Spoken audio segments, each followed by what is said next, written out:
हाय। सो हम लोग पढ़ रहे थे नर्सिंग फाउंडेशन। नर्सिंग फाउंडेशन के अंदर हम लोगों ने पढ़ी थी सूचरिंग। ठीक है। सूचरिंग के बाद मैंने आपको बताया था कि हम लोग नेक्स्ट टॉपिक पढ़ने वाले हैं क्या, पोजीशंस। ठीक है। ये वो पोजीशन नहीं है जो आप लोग समझ रहे हैं। ये पोजीशन होने वाली है कंफर्टेबल पोजीशंस, है ना।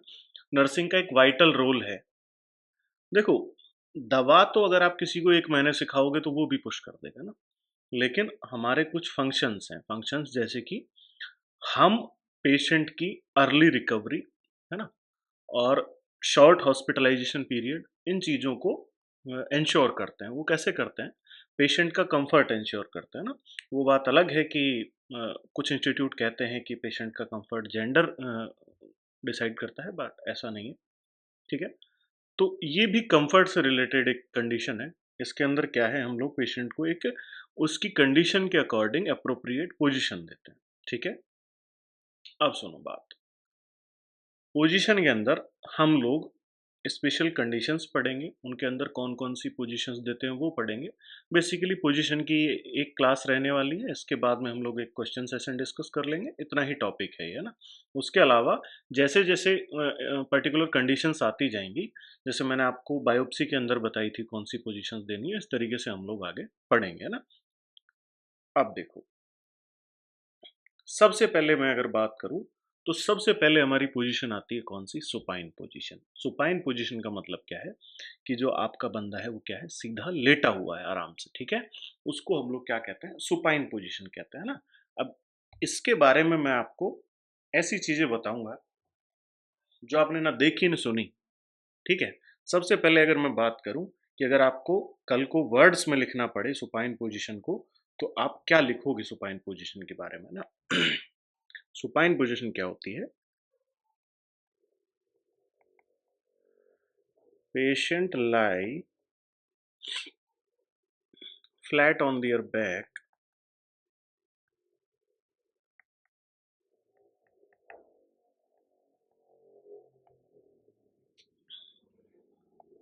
face and torso facing upward,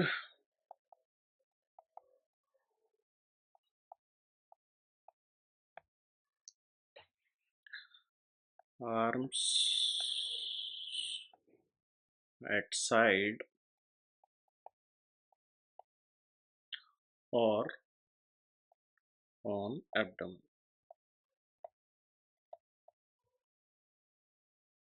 Legs are extended.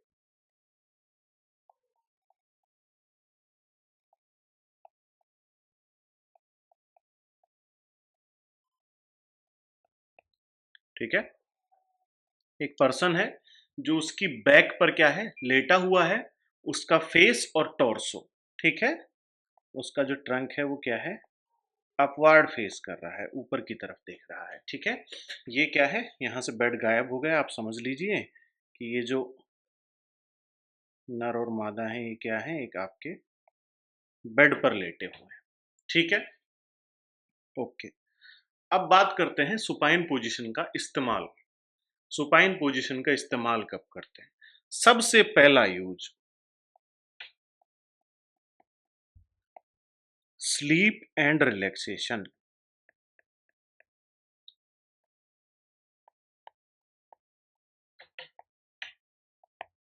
अरे आप सोते कैसे हो? सुपाइन पोजीशन में सोते हो, ठीक है, सीधे ही तो सोते हो। तो ये तो इसका सबसे पहला इस्तेमाल हो गया। आराम करने के लिए हम कौन सी पोजीशन का इस्तेमाल करते हैं? सुपाइन पोजीशन का इस्तेमाल करते हैं। दूसरे नंबर पे अगर मैं बात करूं, फिजिकल एग्जामिनेशन।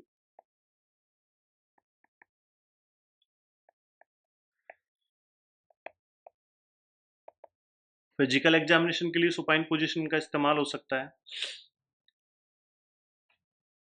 तीसरे नंबर पे बात करूं, सीपीआर। किसी पेशेंट को अगर आप सीपीआर दे रहे हैं तो कौन सी पोजीशन का इस्तेमाल होता है? सुपाइन पोजीशन का इस्तेमाल होता है। ठीक है। Surgical procedures.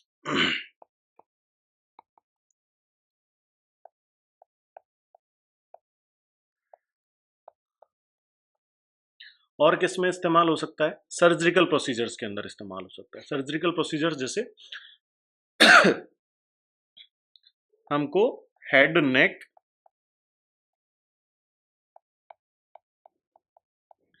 हेड के अंदर कोई करना हो, नेक के अंदर कोई करना हो, चेस्ट, एब्डोमेन, ठीक है,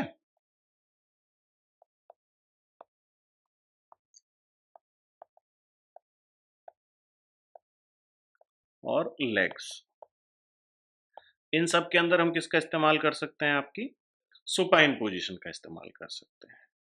और किस चीज के अंदर सुपाइन पोजीशन इस्तेमाल हो सकती है? Diagnostic imaging.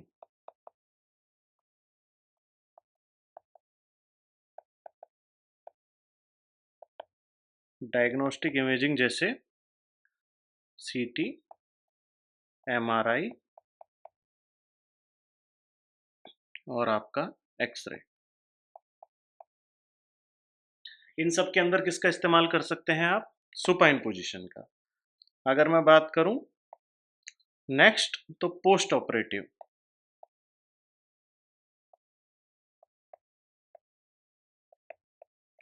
पोस्ट ऑपरेटिवली भी हमको कौन सी पोजीशन इस्तेमाल करनी होती है? सुपाइन पोजीशन इस्तेमाल करनी होती है, ठीक है। सुपाइन पोजीशन कैसे? अगर आपने किसी को स्पाइनल एनेस्थीसिया दिया है,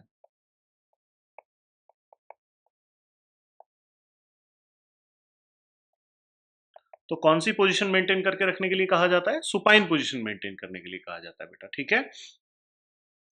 ये हो गया आपका सुपाइन पोजीशन। अगर मैं बात करूं कि भैया सुपाइन पोजीशन की वजह से कौन कौन सी रिस्क हो सकती है ना, किस चीज का हमको खतरा सुपाइन पोजीशन की वजह से हो सकता है, तो देखो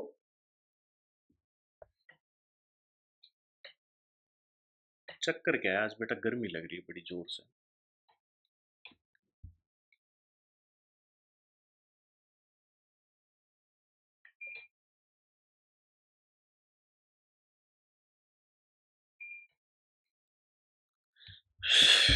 ठीक है, देखो गर्मी वर्मी तो लगती रहेगी, आप तो ये अपनी कहानी जारी रखो।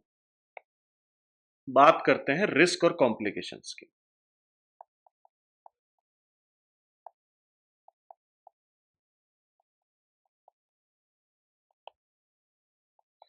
सबसे बड़ा और सबसे कॉमन कॉम्प्लिकेशन सुपाइन पोजीशन का कौन सा होता है?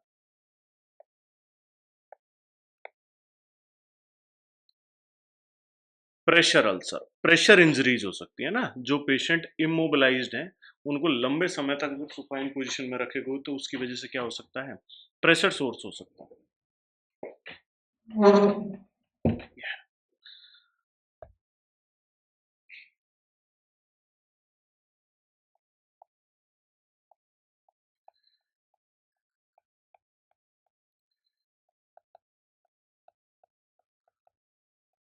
क्या हो सकती है आपको? प्रेशर इंजरीज हो सकती है ना, बोनी प्रोमिनेंस के ऊपर प्रेशर सोर्स हो सकते हैं, ठीक है। दूसरा, impaired respiratory function.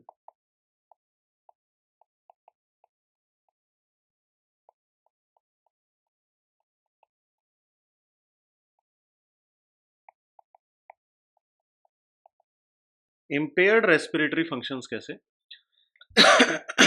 Impaired respiratory functions ऐसे हो सकते हैं कि आपका ओबेसिटी है, क्रिटिकली इल पेशेंट है, उनके अंदर क्या है, जो एब्डोमिनल कैविटी है, एब्डोमिनल ऑर्गन से वो प्रेशर डालते हैं सुपाइन पोजीशन के अंदर, किस पे? थोरेसिक कैविटी के ऊपर है ना, और थोरेसिक प्रेशर को बढ़ा देते हैं। डायफ्राम ऊपर की तरफ पुल होता है, जब ऊपर की तरफ पुल होता है तो थोरेसिक जो कैविटी का स्पेस है वो कम होता है और लंग का एक्सपेंशन क्या होता है? अफेक्ट होता है। किसके अंदर? सुपाइन पोजीशन के अंदर, ठीक है। तो सुपाइन पोजीशन आपका रेस्पिरेटरी फंक्शन को इम्पेयर कर सकती है इन सर्टेन पेशेंट्स, ठीक है।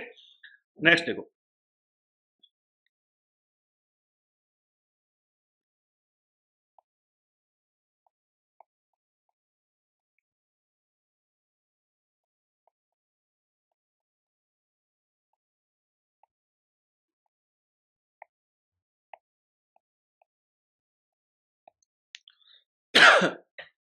स्लीप एपनिया और जीईआरडी को वर्स कर सकता है। कैसे? पेशेंट सो रहा होता है, स्लीप एपनिया क्या होता है? स्लीप एपनिया के अंदर बेसिकली एपनिया, एपनिया क्या है किसी भी जिंदा आदमी के अंदर रेस्पिरेशन का होल्ड हो जाना, ठीक है। अच्छा, सीजेशन ऑफ ब्रीदिंग को रेस्पिरेटरी अरेस्ट कहते हैं ना। एब्सेंस ऑफ ब्रीदिंग, अगर एपिसोड्स के बीच में बंद हो जा रही है ना ब्रीदिंग, मतलब जैसे एक आदमी नॉर्मल ब्रीदिंग कर रहा है, बीच में बंद हो गई, वापस से स्पॉन्टेनियस ब्रीदिंग शुरू हो गई, तब एपनिया कहते हैं। और अगर ब्रीदिंग कंप्लीट चली गई तो फिर वो रेस्पिरेटरी अरेस्ट हो गया ना। अब ये समझो कि ये स्लीप एपनिया है ना, सोते टाइम सांस का रुक जाना अचानक से, वो क्या है, स्लीप एपनिया है।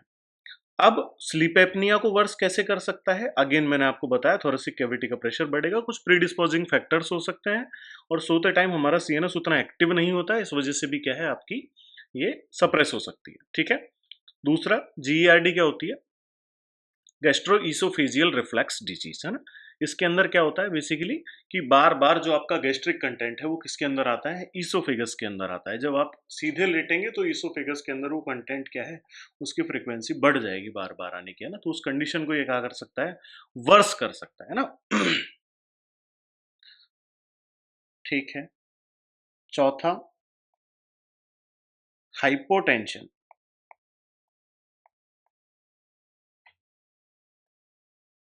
इन लेटर प्रेगनेंसी।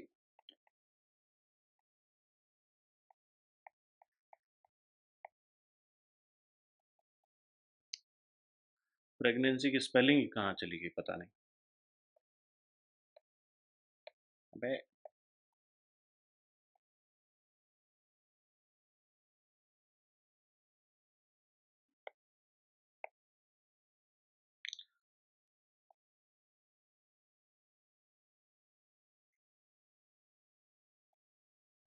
ठीक है। तो प्रेगनेंसी के अंदर हाइपोटेंशन कर सकता है, प्रेगनेंसी के अंदर हाइपोटेंशन कैसे कर सकता है, लेटर प्रेगनेंसी है ना, मोर देन 24 वीक्स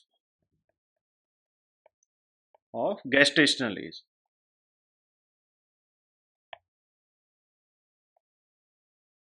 ठीक है, 24 वीक से ज्यादा का अगर गेस्टेशनल एज हो गया है तो उसके अंदर क्या कर सकता है, हाइपोटेंशन कर सकता है।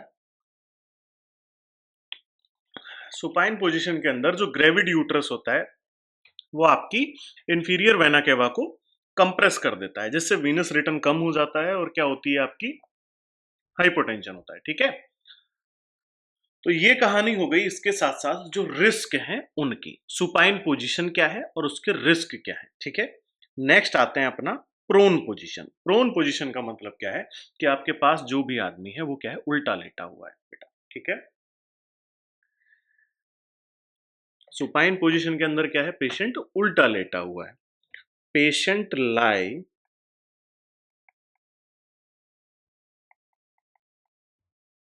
Flat on their stomach,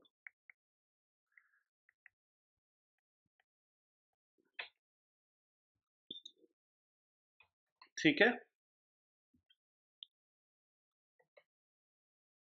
patient का फेस फेस डाउन और लेटरल हो सकता है ना।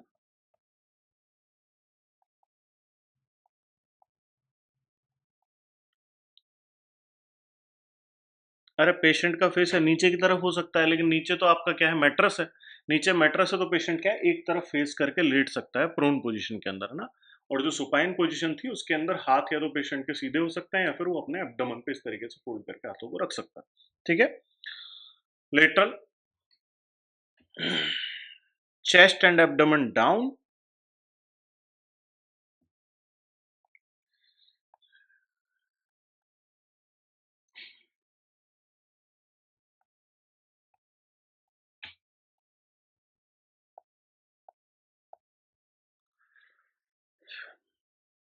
और बैक अप, ठीक है। सिंपल सी बात है, अगर आपको इमेज दे रखी है या फिर आपके दिमाग में प्रोन को लेकर के एक ही चीज आनी चाहिए कि पेशेंट को हमने उल्टा लेटा दिया है, ठीक है। अब बात करूं मैं इसके इस्तेमाल की कि हमको पेशेंट को उल्टा कब लेटाना है ना।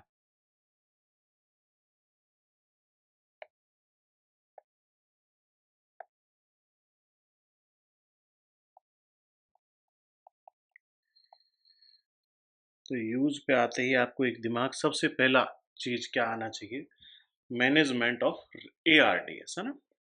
यूज क्या है, सबसे कॉमनली ARDS के अंदर यूज हुआ था टू इम्प्रूव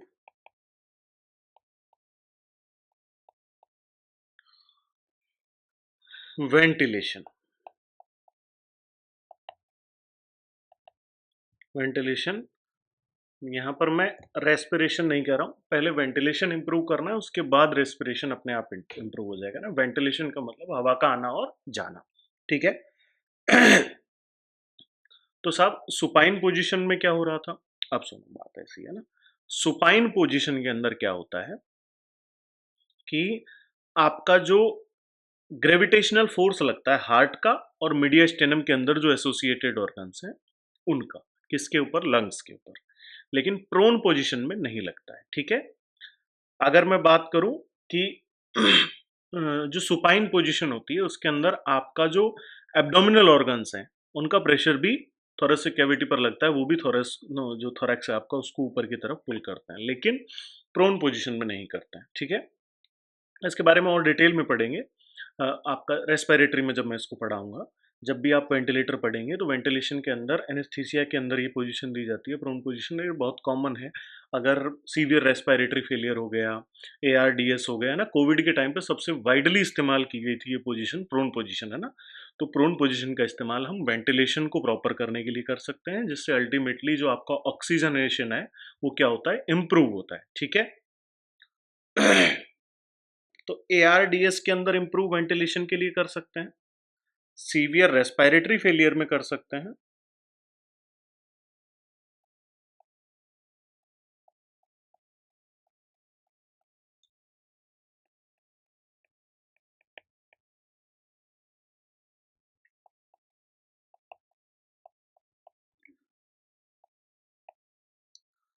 वेंटिलेटेड पेशेंट्स के अंदर ऑक्सीजनेशन इंप्रूव करने के लिए कर सकते हैं ना।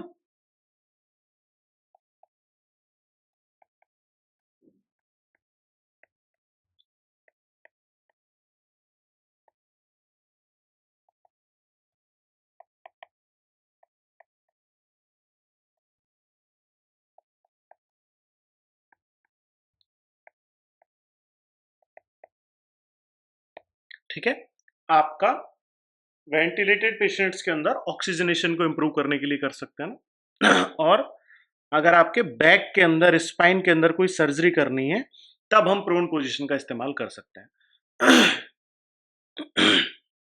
ठीक है, सर्जिकल प्रोसीजर्स involving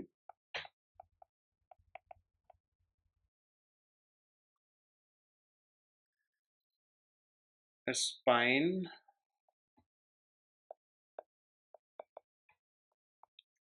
back और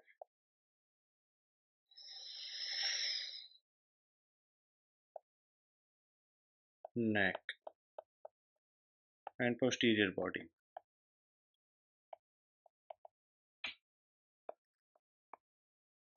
इन सब के अंदर अगर मुझे सर्जरी परफॉर्म करनी है तो मैं किसका इस्तेमाल कर सकता हूं, प्रोन पोजीशन का इस्तेमाल कर सकता हूं, ठीक है। बेनिफिट सारे के सारे मैंने आपको साथ में इसके बता दिए हैं कि क्यों हम इस्तेमाल कर सकते हैं और क्या इसका रिजल्ट आएगा।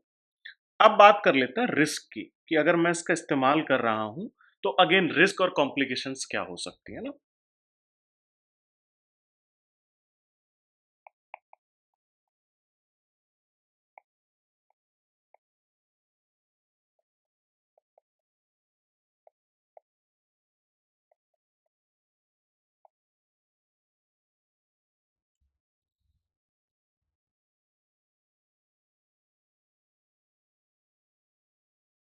ठीक है, कॉम्प्लिकेशंस की अगर मैं बात करूं तो सबसे पहला अगेन किसी भी इंजरी का अगर आप उसके अंदर परमानेंट पेशेंट को रखोगे तो प्रेशर इंजरीज होती हैं, प्रेशर अल्सर्स होते हैं ना। तो सबसे पहला तो प्रेशर अल्सर्स हो सकते हैं,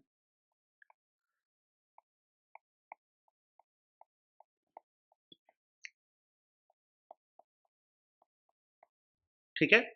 प्रेशर अल्सर्स हो सकते हैं,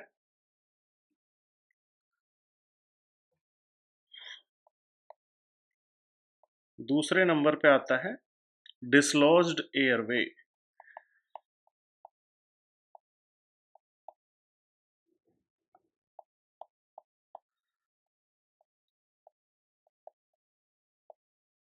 एडवांस एयरवे डिसलॉज्ड हो सकता है, मतलब अगर आपने ईटी डाल रखी है, किसी पेशेंट को टीटी डाल रखी है, प्रोन पोजीशन दी है, तो उस जो एयरवे आपने डाला उसकी पेटेंसी जो मेंटेन करना मुश्किल हो जाता है, क्योंकि आपका फ्रंट फेसिंग क्या है, आपका फ्रंट फेसिंग है मेट्रेस, ठीक है। आप सीधे तो लेटे नहीं हो, या तो आप टिल्ट करके लेटे हो, तब भी उस एयरवे में प्रॉब्लम आ सकती है। तो इस वजह से एयरवे का डिसलॉजमेंट हो सकता है, ठीक है। इसकी वजह से हीमोडायनेमिक इनस्टेबिलिटी हो सकती है।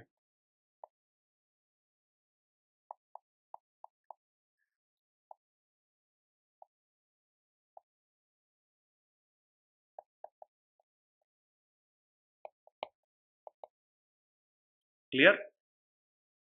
और सबसे बड़ी बात, कुछ पेशेंट्स के अंदर ये पोजीशन हम दे भी नहीं पाएंगे। ओबेस पेशेंट इस पोजीशन के अंदर नहीं रह पाएंगे। बहुत ज़्यादा क्रिटिकली इल पेशेंट है, उनको भी ये पोजीशन के अंदर नहीं दे सकते हैं। बच्चों के अंदर भी ये पोजीशंस बहुत, 1 साल से कम के बच्चों को हमेशा प्रोन पोजीशन के अंदर नहीं रखा जाता है। उनका टमी टाइम होता है, लेकिन उसको फिर हमको चेंज करना पड़ता है 10-20 मिनट में ना, नहीं तो उनका भी रेस्पिरेटरी सप्रेशन हो जाता है। ठीक है? तो इसके अंदर सबसे बड़ी जो वो है, वो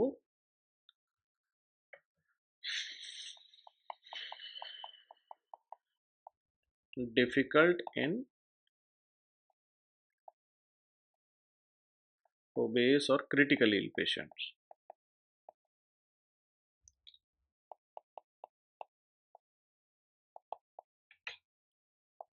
क्लियर।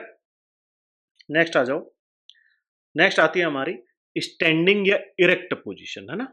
आपने एक चीज लिखी देखी होगी कई बार, एक्सरे एब्डोमेन इरेक्ट।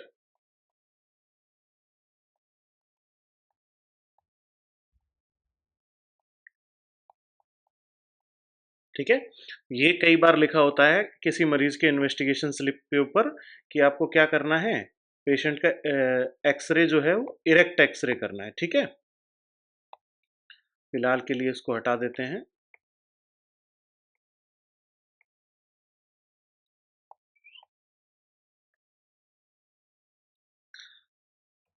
अगर मैं बात करूं इरेक्ट पोजीशन की, तो इरेक्ट पोजीशन के अंदर क्या होता है, पेशेंट स्टैंड अपराइट। ठीक है, पेशेंट बिल्कुल सीधा खड़ा रहता है।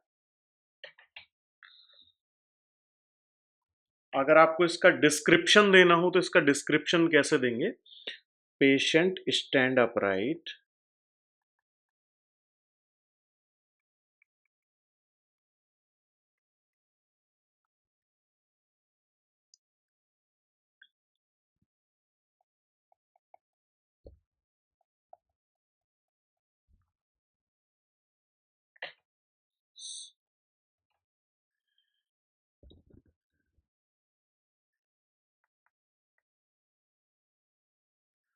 Patient stand upright with feet together और slightly apart.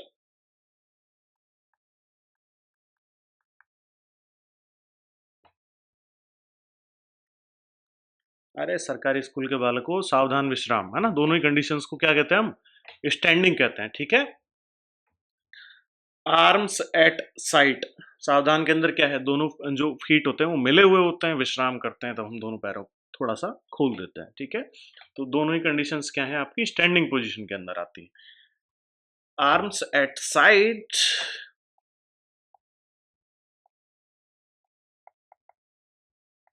And sorry,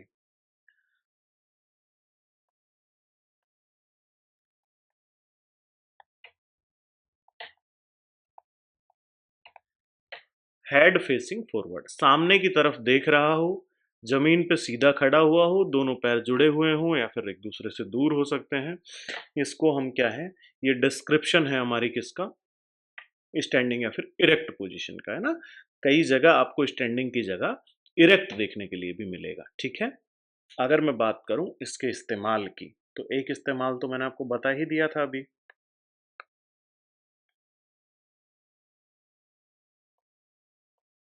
x ray abdomen erect. ठीक है, डायग्नोस्टिक इमेजिंग के अंदर इसका इस्तेमाल कर सकते हैं। सबसे पहले तो बेसिक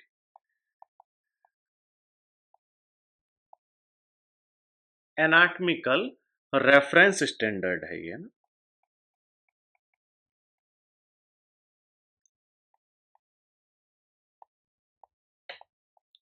अरे छठी सातवीं क्लास से ही वो नहीं आता, एक आदमी एक औरत की फोटो आती है खड़ी हुई, वो हमेशा एनाटॉमिकल रेफरेंस के लिए हम किसका इस्तेमाल करते हैं, आपकी स्टैंडिंग पोजीशन का इस्तेमाल करते हैं ना। अगर कोई ऑर्गन दिखाना हो तो उसके अंदर भी साइड से एरो करके और फिर बाहर ऑर्गन दिखाया जाता है, ठीक है। अगर मैं बात करूं, दूसरा इस्तेमाल सबसे कॉमन इस्तेमाल होता है रेडियोलॉजिकल एग्जामिनेशन में ना।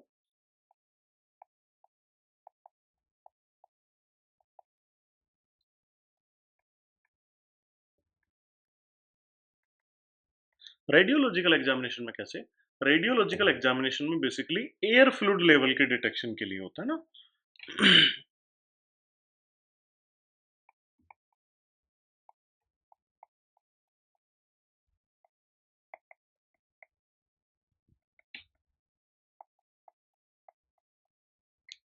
ठीक है, जैसे मैंने आपको बताया परफोरेशन चेक करने के लिए हम लोग क्या करते हैं, एब्डोमेन इरेक्ट का जो है एक्सरे कराते हैं, उसके अंदर क्या है, अंडर डायफ्राम गैस दिखती है हमको, है ना।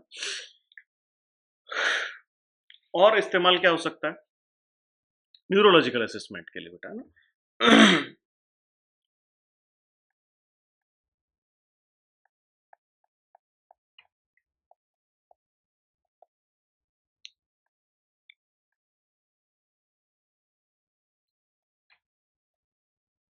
न्यूरोलॉजिकल असेसमेंट के ऑर्थोपेडिक असेसमेंट,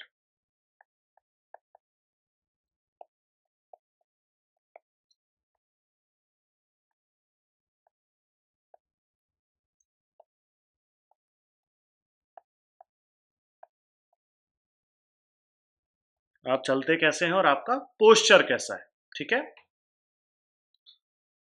वाइटल मॉनिटरिंग,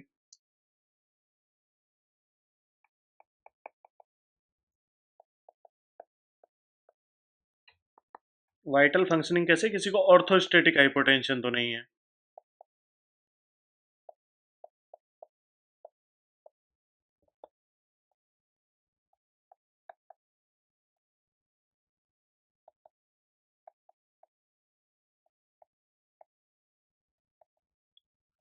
अगर एक पेशेंट सडनली स्टैंडिंग पोजीशन में आए और उसका सिस्टोलिक जो ब्लड प्रेशर है वो 20 mg से डाउन हो जाए, 20 mmHg से डाउन हो जाए, उस कंडीशन को हम क्या कहते हैं, ऑर्थोस्टेटिक हाइपोटेंशन कहते हैं ना।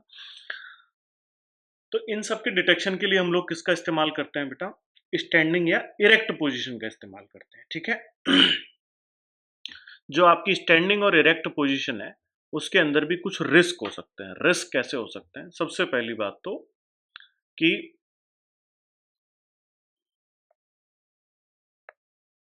पेशेंट जो आपका है वो गिर सकता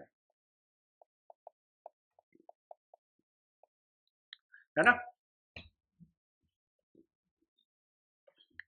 पेशेंट गिर सकता है, जो वीक पेशेंट है ना, जो सीवियरली इल पेशेंट है, उन पेशेंट को आप स्टैंडिंग पोजीशन के अंदर नहीं ला सकते हो, ठीक है। एक, अगर मान लो जैसे अभी मैंने बताया, किसके अंदर, वाइटल फंक्शनिंग के अंदर, अगर पेशेंट खड़ा करते हुए ऑर्थोस्टेटिक हाइपोटेंशन में चला गया, तो पेशेंट क्या हो सकता है बेटा, आपका गिर सकता है, डिजीनेस हो सकती है, फेंटिंग हो सकती है उसको, है ना। तो इन सब चीज़ों की वजह से क्या है, हम हर कंडीशन के अंदर स्टैंडिंग या इरेक्ट पोजीशन का इस्तेमाल भी नहीं कर सकते हैं।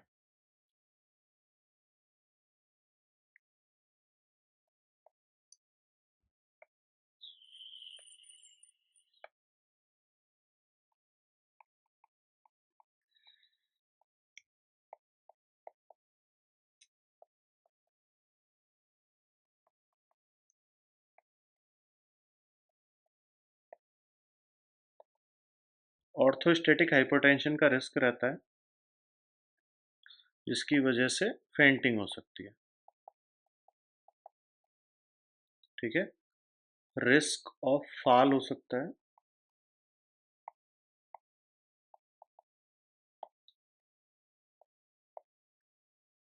दूसरा डिफिकल्ट हो सकती है ये इन सीवियरली इल और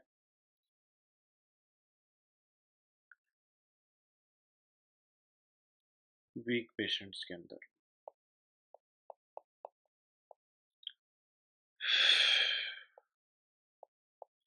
तो ये राम कहानी होगी आपकी स्टैंडिंग या इरेक्ट पोजीशन के ना। नेक्स्ट देखते हैं। नेक्स्ट आती है आपकी सेटिंग पोजीशन, कि भैया सेटिंग पोजीशन है ना, उसका इस्तेमाल हम कब करते हैं।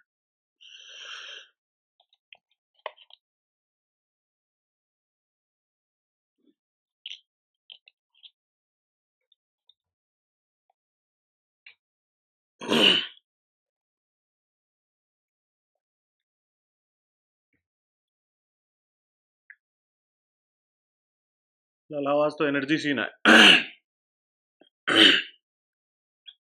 लेकिन ये क्लास जरूरी है, ठीक है। सेटिंग पोजीशन की बात करते हैं। सेटिंग पोजीशन के अंदर क्या होता है, बेसिकली मुझे कोल्ड हुआ है, हल्का सा फीवर भी है, तो इस वजह से ना गला काम कर रहा है ना शरीर काम कर रहा है, पर फिर भी ये क्लास तो हम कर ही लेते हैं ना। सिटिंग पोजीशन की अगर मैं बात करूं, तो सिटिंग पोजीशन के अंदर क्या है, आपका मरीज बैठा हुआ है, ठीक है। अगर मैं इसके एनाटॉमिकल डिस्क्रिप्शन की बात करूं, तो उसके अंदर क्या होता है, body weight is mainly on ischial tuberosities, है ना। जो इस्चियल ट्यूबरोसिटी है उसके ऊपर आपका पूरा बॉडी वेट रहता है। टॉर्सो यानी कि जो आपका धड़ है वो क्या है, अपराइट रहता है। और जो फीट हैं वो बेसिकली नीचे की तरफ होते हैं, सपोर्टेड होते हैं। नीचे आप पैर रख के बैठे हुए होते हो ना, जब आप चेयर पे बैठते हो तो कैसे बैठते हो, स्ट्रेट सीधा इस तरीके से। तो ये क्या है, ये आपकी सिटिंग पोजीशन है, इसकी इंडिकेशन और जो इसकी बेसिकली रिस्क और कॉम्प्लिकेशंस हो सकती है उसके बारे में हम लोग बात करेंगे। अगर मैं इसका डिस्क्रिप्शन लिखूं, तो डिस्क्रिप्शन क्या है, बॉडी वेट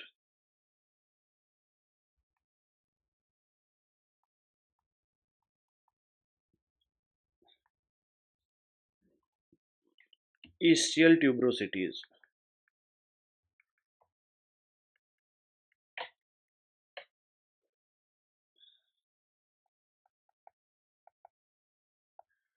टॉर्सो, टॉर्सो का मतलब धड़ होता है ना, टॉर्सो अपराइट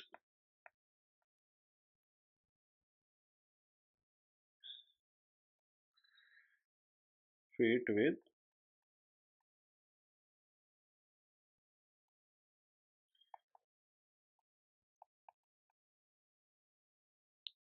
जो आपके पैर होते हैं वो कहाँ होते हैं, जमीन पे होते हैं, ठीक है। पैर हमेशा जमीन पे रखने चाहिए, ठीक है।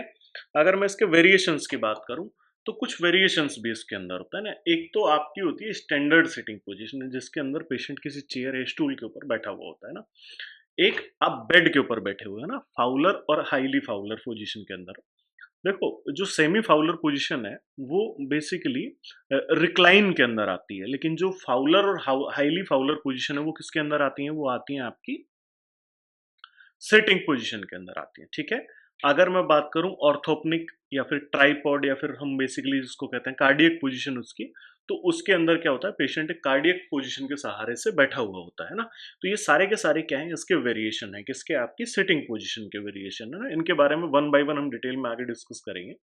अगर मैं बात करूं कि इसका इस्तेमाल सिटिंग पोजीशन का हम कर रहे हैं, तो बेसिकली जब पेशेंट आपके पास में आया, अगर आपके पास में जैसे मान लीजिए ओपीडी में पेशेंट आया, तो पेशेंट को आते ही लेटा तो हम नहीं देते हैं कि आजा, हम पेशेंट को बैठाते हैं ना। तो वो सिटिंग पोजीशन के अंदर इस्तेमाल हो सकता है, पेशेंट एग्जामिनेशन और प्रोसीजर्स के लिए इस्तेमाल होती है ना।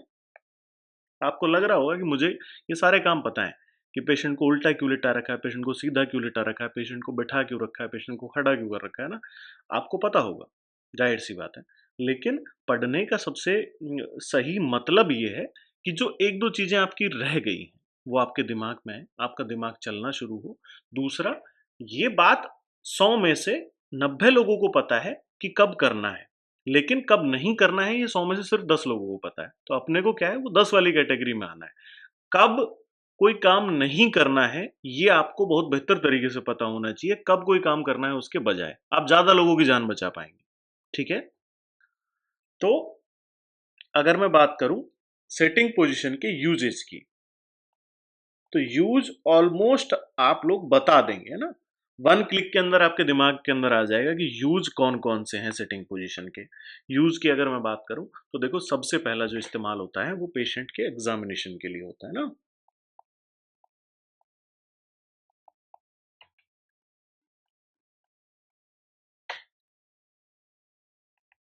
पेशेंट एग्जामिनेशन के लिए होता है। दूसरे नंबर पे अगर मैं बात करूं तो कार्डियो पल्मोनरी असेसमेंट के लिए होता है।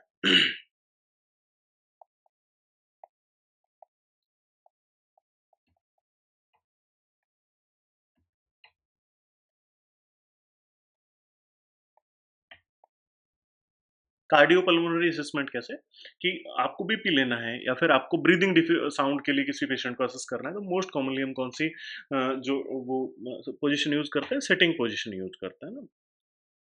इसके अलावा कुछ सर्जरीज के अंदर इस्तेमाल हो सकती है ना।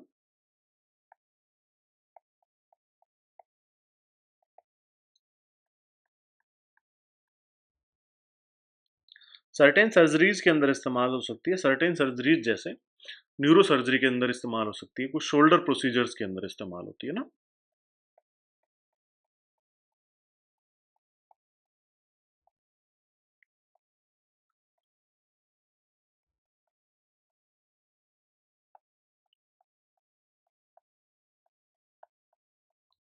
ठीक है।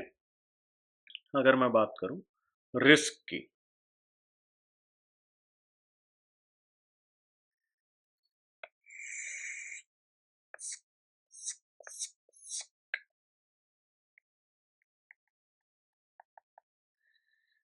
कि आपकी जो सेटिंग पोजीशन है उसके अंदर रिस्क क्या हो सकता है ना।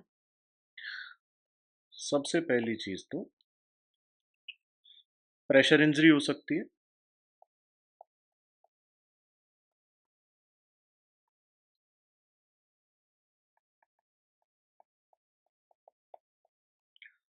दूसरे नंबर पे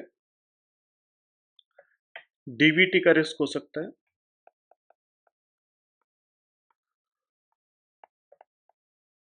डीप वेन थ्रोम्बोसिस कैसे, जब आप बहुत लंबे टाइम तक बैठे रहेंगे तो जो ब्लड है वो क्या होगा, पूल होगा आपके लोअर एक्सट्रीमिटीज के अंदर है ना, और वहां पर थ्रोम्बस बनने का रिस्क बढ़ जाएगा, ब्लड का फ्लो उतना बेटर नहीं होगा, पुअर फ्लो हो जाएगा। तो इसीलिए आपको क्या हो सकता है, डीवीटी हो सकता है। ठीक है। इसके अलावा इंक्रीज्ड रिस्क ऑफ हेमोरॉइड्स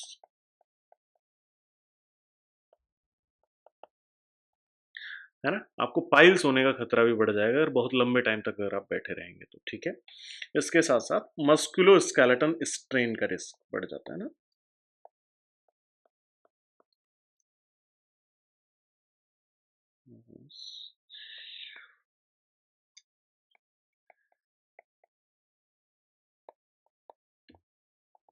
ठीक है। आपकी जो मसल्स हैं वो भी थक जाती हैं, आपको आराम करना है तो बैठ करके नहीं करना है, लेट के करना है। ठीक है। बैठने से भी थकान होती है बेसिकली, अल्टीमेट एम ये है ना। ये हो गई आपकी चार पोजीशन, सुपाइन, प्रोन, इरेक्ट और सेटिंग। ठीक है। नेक्स्ट देखते हैं, नेक्स्ट है हमने हमारी dorsal recumbent position. Dorsal recumbent position क्या होती है, आपने पेशेंट को सीधा लेटाया। ठीक है। सुपाइन पोजीशन के अंदर आप पिलो दे सकते हैं पेशेंट को, कोई दिक्कत नहीं है, इसके अंदर भी आप पिलो दें या ना दें कोई प्रॉब्लम नहीं है ना। पेशेंट सुपाइन पोजीशन के अंदर ही था, लेकिन अब आपने पेशेंट से क्या कहा कि भैया अपने घुटने मोड़ लो, है ना, घुटने मोड़ लो और एक्सटर्नली रोटेट करो, थोड़ा सा पैरों को खोलो। ये क्या हो गई आपकी, ये डोर्सल रिकम्बेंट पोजीशन हो गई है ना। मॉडिफाई किया किसको हमने, सुपाइन पोजीशन को। पेशेंट पहले किसके अंदर था, सुपाइन पोजीशन के अंदर, फिर उससे कहा कि bent your knees and rotate your hips externally. ठीक है। अपने कूल्हों की तरफ से जो है पैरों को किसकी तरफ मोड़ो, बाहर की तरफ मोड़ो, बाहर की तरफ मोड़ोगे तो दोनों पैरों के बीच का स्पेस बढ़ जाएगा। ठीक है। कब इस्तेमाल हो सकती है बेटा, abdominal, pelvic, genital, urinary examinations के लिए इस्तेमाल होती है, गायनेकोलॉजिकल एग्जामिनेशंस के लिए इस्तेमाल हो सकती है, फीमेल कैथेटराइजेशन के लिए इस्तेमाल होती है, कुछ पेरिनियल और एब्डोमिनल प्रोसीजर्स के लिए भी ये पोजीशन इस्तेमाल होती है ना। अगर मैं बात करूं कि सबसे पहले हम इसको लिखेंगे कैसे एनाटॉमिकल कॉन्टेक्स्ट के अंदर, है ना। पेशेंट लाइज, इन सब पोजीशंस के फोटो खींच लेना, है ना। फोटो खींच लेना, रख लेना, क्योंकि इनकी पेंटिंग आप लोग कर पाओगे नहीं इतने अच्छे से। तो उससे बेटर है कि चित्रकार बनने की बजाय आप एक स्क्रीनशॉट लेने वाले बन जाए। ठीक है। डोर्सल रिकमेंड पोजीशन क्या है? पेशेंट लाई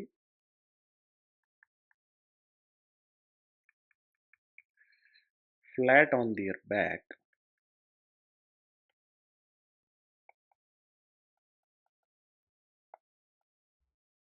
ठीक है।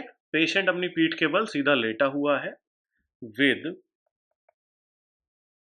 नी बेंट, घुटने मोड़े हुए हैं,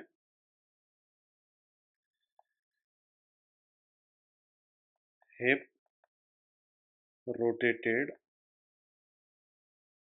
एक्सटर्नली, कूल्हे थोड़े से बाहर की तरफ मोड़े हुए हैं,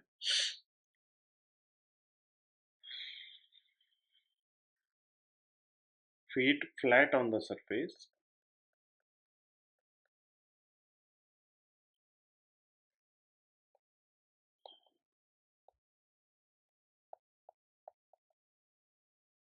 सरफेस और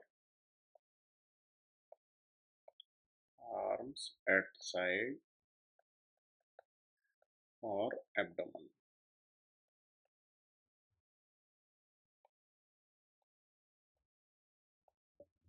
ठीक है। अपने हाथ क्या है, एब्डोमेन पे रखे हुए हो सकते हैं या फिर साइड में हो सकते हैं। ठीक है। अगर मैं सबसे पहली बात करूं कि हमको इसका इस्तेमाल कब करना है,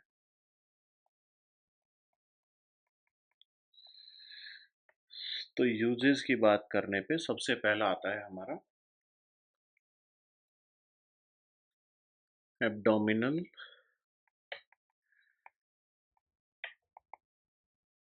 पेल्विक यूरोलॉजिकल, सॉरी, हाँ,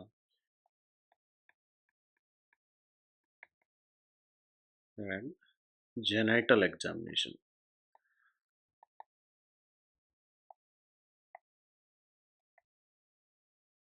अच्छा, मेल कैथेटराइजेशन किस कंडीशन किस पोजीशन में होता है? सुपाइन पोजीशन में। और फीमेल कैथेटराइजेशन किस पोजीशन में होता है? डोर्सल रिकम्बेंट पोजीशन में। ठीक है, इस बात का ध्यान रखना ना, इस बात को लिख ही लो।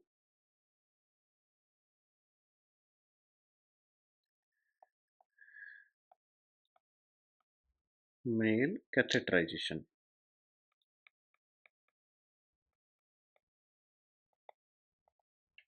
मेल कैथेटराइजेशन के अंदर आपकी सुपाइन पोजीशन इस्तेमाल होती है ना। यूरोलॉजिकल एग्जामिनेशन हो गया। दूसरे नंबर पे आते हैं आपके gynaecological examinations.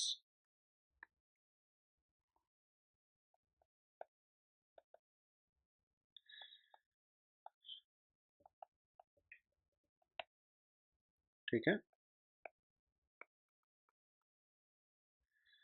Female catheterization,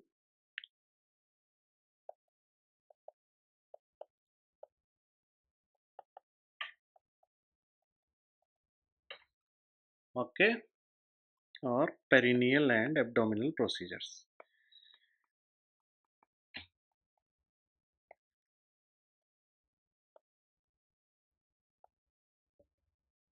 procedures देखो, पेशेंट सीधा लेटा हुआ है ना, घुटने मुड़े हुए हैं, और जो लेग्स हैं वो आपके अगेन फ्लैट है। यही तो मैंने आपको इसका पूरा डिस्क्रिप्शन समझाया है। यही होता है इसके अंदर ना, डोर्सल रेकम्बेंट के अंदर। अगर मैं रिस्क की बात करूं तो क्या क्या रिस्क हो सकता है?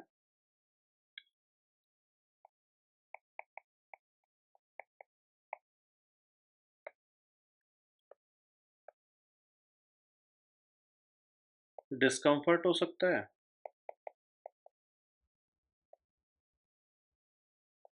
और दूसरे नंबर पे can not be maintained for long time.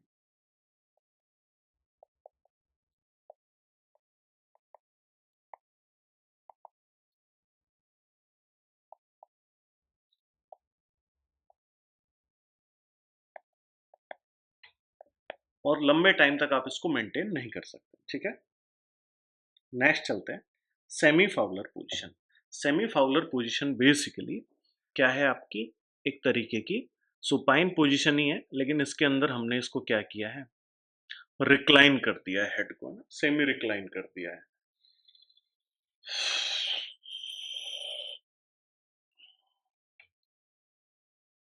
ये आधे गद्दे पे ध्यान मत देना, इसको आप पूरा ही गद्दा मानो।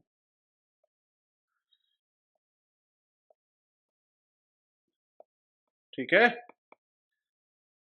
ये जो महिला हमारी है ये किस पे बैठी हुई है, पूरे ब्रैकेट पे बैठी हुई।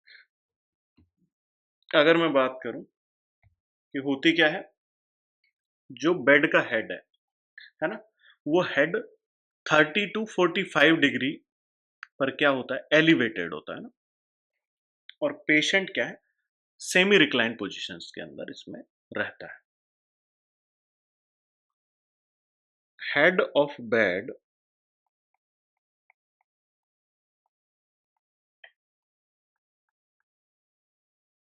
elevated at 30 to 45 degree. ठीक है, 30 to 45 डिग्री के एंगल पर जो बेड का हेड है वो क्या होता है, एलिवेटेड होता है, और पेशेंट किसके अंदर रहता है, सेमी रिक्लाइन पोजीशन के अंदर रहता है।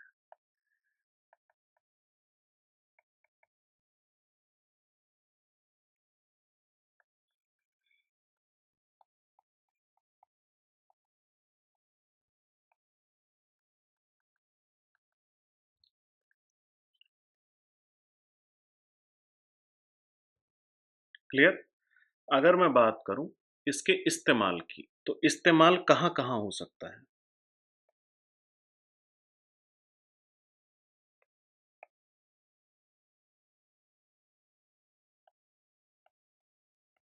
यूज की बात करते हैं।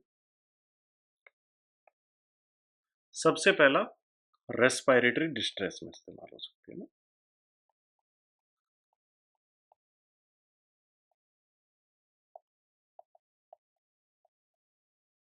जब रेस्पिरेटरी डिस्ट्रेस में इस्तेमाल होगी तो एब्डोमिनल जो कैविटी है वो क्या है, ग्रेविटेशनल फोर्स, उसका प्रेशर नीचे की तरफ जाएगा ना, तो इस वजह से जो रेस्पिरेशन है वो इम्प्रूव होगा। ठीक है, किसके अंदर, दूसरा पोस्ट ऑपरेटिव केयर है ना।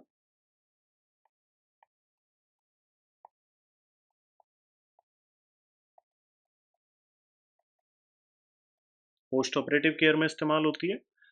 अच्छा, ट्यूब फीडिंग में एस्पिरेशन का रिस्क कम करने के लिए भी हम लोग 20 से 25 मिनट कौन सी पोजीशन मेंटेन करते हैं, सेमी फाउलर पोजीशन मेंटेन करते हैं ना, to reduce risk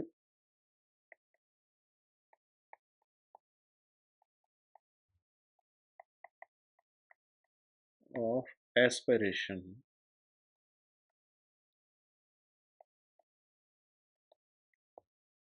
after tube feeding. ठीक है, ट्यूब फीडिंग के बाद में एस्पिरेशन का रिस्क कम करने के लिए भी हम लोग किसका इस्तेमाल करते हैं, आपका सेमी फाउलर पोजीशन का इस्तेमाल करते हैं। अच्छा, to reduce nausea,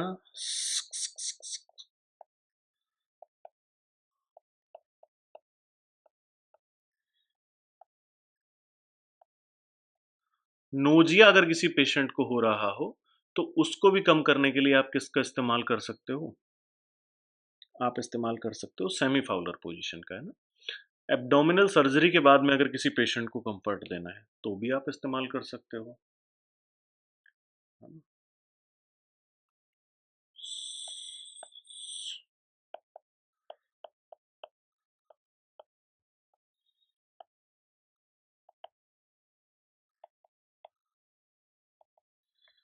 abdominal tension को कम करने के लिए लंग एक्सपेंशन तो मैं आपको बता ही दिया, रेस्पिरेटरी डिस्ट्रेस के अंदर क्या होता है, लंग एक्सपेंशन आपका बढ़ जाता है, ठीक है। रिस्क फैक्टर की अगर मैं बात करूं कि इसको देने से क्या क्या रिस्क हो सकता है,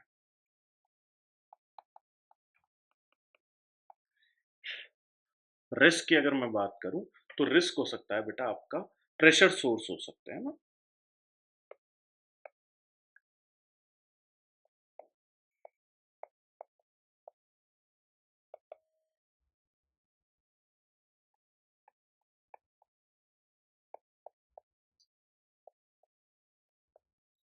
ठीक है। वही अगर बहुत लंबे टाइम तक रखोगे तो इसमें प्रेशर सोर्स हो सकता है।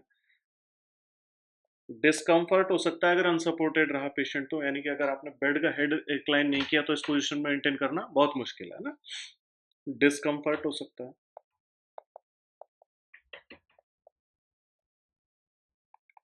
If not supported,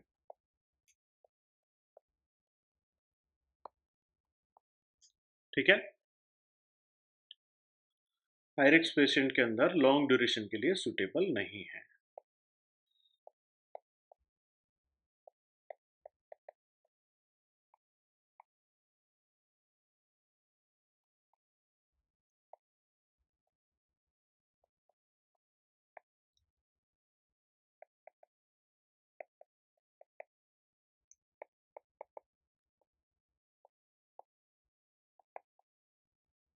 high risk patients के अंदर लॉन्ग टर्म के लिए सुटेबल नहीं होती, ठीक है।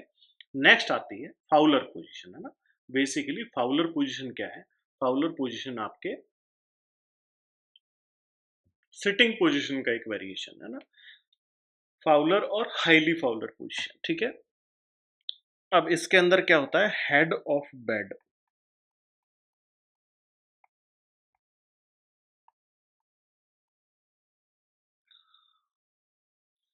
एलिवेटेड एट 45 टू 60 डिग्री, ठीक है। बेड का जो हेड है वो एलिवेटेड रहता है 45 से 60 डिग्री के बीच में ना, और ये पेशेंट क्या होता है, सेमी सिटिंग पोजीशन में होता है।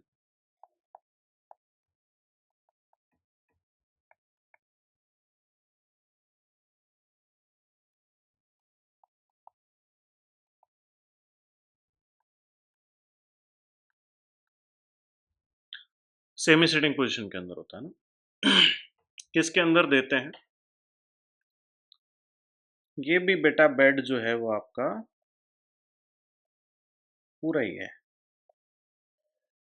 इल्यूस्ट्रेशन पे बहुत ज़्यादा नहीं जाना है आपको ना, और ये जो एंगल है ये आपका 45 डिग्री टू 60 डिग्री है, ठीक है।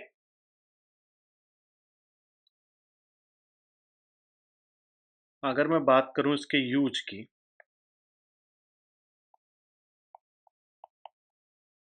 तो यूज के अंदर बेटा सबसे पहली जो कहानी है वो तो रेस्पिरेटरी डिस्ट्रेस ही हो गई।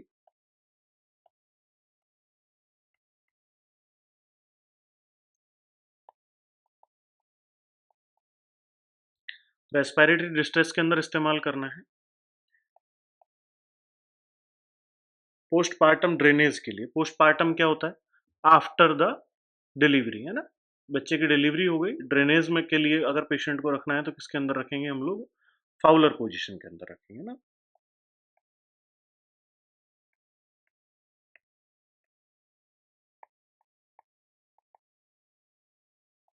पोस्टपार्टम ड्रेनेज हो गया। अगर पेशेंट को खाना खिलाना है तो हम फाउलर पोजीशन देंगे।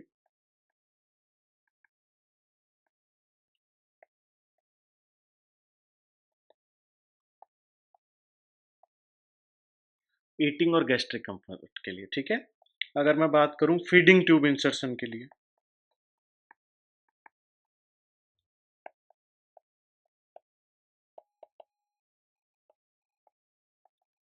तो उसके लिए भी हम इसका इस्तेमाल करते हैं ना। रेडियोलॉजिकल इमेजिंग के लिए भी हम इस्तेमाल करते हैं।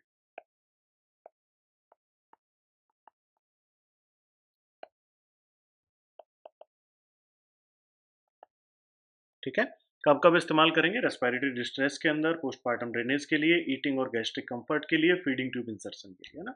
और कुछ रेडियोलॉजिकल एग्जामिनेशन के लिए भी हम इसका इस्तेमाल करते हैं। ठीक है, अब अगर मैं बात करूं कि भैया कब इसका इस्तेमाल नहीं करना है ना, मॉडरेट प्रेशर इंजरी, अगर प्रेशर इंजरी का रिस्क होता है बहुत टाइम तक बैठा रह गया तो, अगर स्पाइनल इनस्टेबिलिटी है ना, स्पाइनल ट्रॉमा का पेशेंट है, तब भी हमको ये पोजीशन नहीं देनी है। और अगर अनसपोर्टेड पेशेंट रह गया तो उसकी वजह से क्या हो सकता है, डिस्कम्फर्ट हो सकता है ना।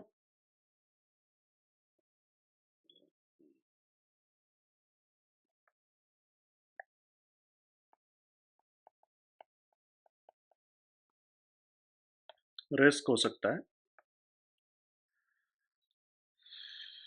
Pressure injury,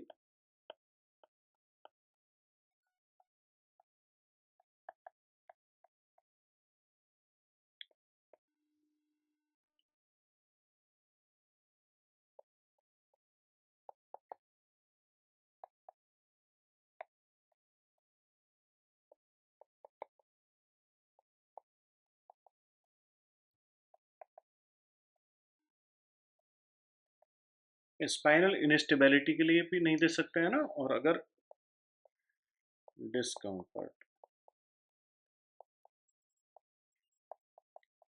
unsupported.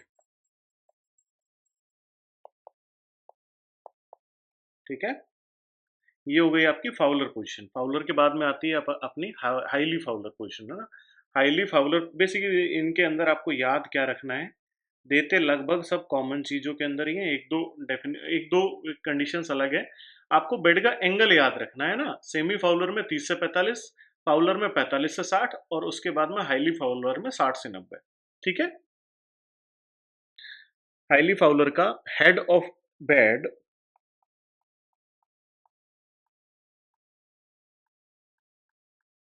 Elevated,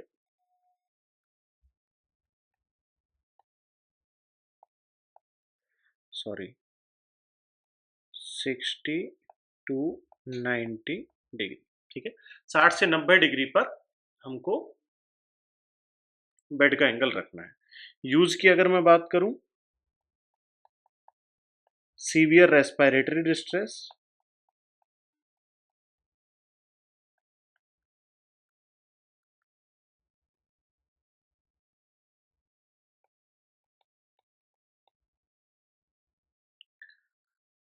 feeding के लिए इस्तेमाल कर सकते हैं।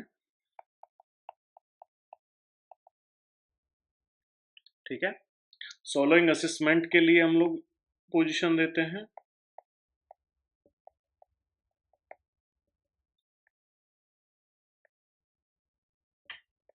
सोलोइंग असेसमेंट कैसे, कि कोई पर्सन को डिग्लूटिनेशन निगलने में कठिनाई हो रही है या नहीं हो रही है, उसके लिए हम कौन सी पोजीशन देते हैं, आपकी हाईली फाउलर पोजीशन देते हैं ना। एक्सरेज के लिए,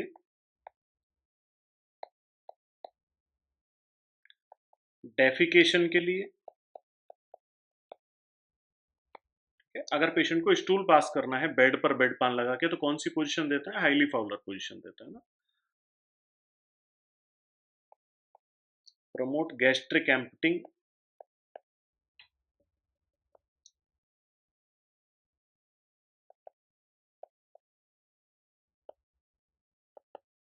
गैस्ट्रिक एम्पटिंग को भी ये क्या करती है, आपकी बढ़ाती है ना।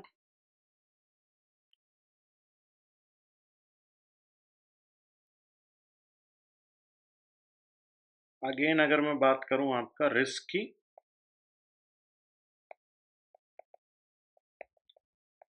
प्रेशर इंजरी,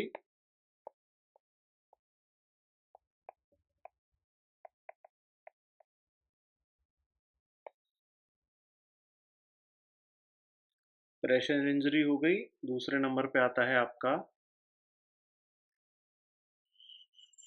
डिस्कम्फर्ट,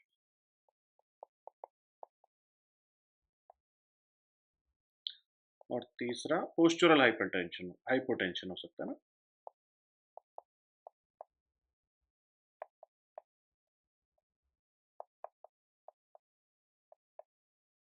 ठीक है, पोस्चरल हाइपोटेंशन के लिए भी हमको हाइपोटेंशन हो सकता है किसकी वजह से, आपकी हाईली फाउलर पोजीशन की वजह से, है ना।